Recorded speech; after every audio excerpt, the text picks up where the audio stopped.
Hi there, this is how to reset the TP-Link Deco X50 mesh system. You may need these if over time your network settings are corrupted and you have the connection issues, slow speeds, unstable Wi-Fi performance or something like this.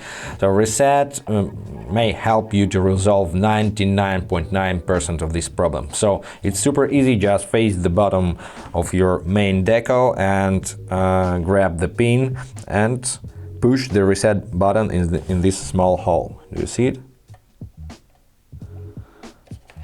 Now the LED is blinking yellow, it means the reset is underway.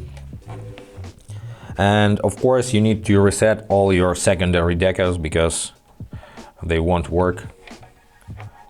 They just have lost their main network, so you need to reset the second one and third one and all decos that you have. And now you can see that you can open the application and see that this deco network has been deleted, and now you have to set up your deco from scratch, and this is the topic of another video. So you're all set. Hope this was helpful. Thumbs up, subscribe to the channel, and be awesome. Bye guys.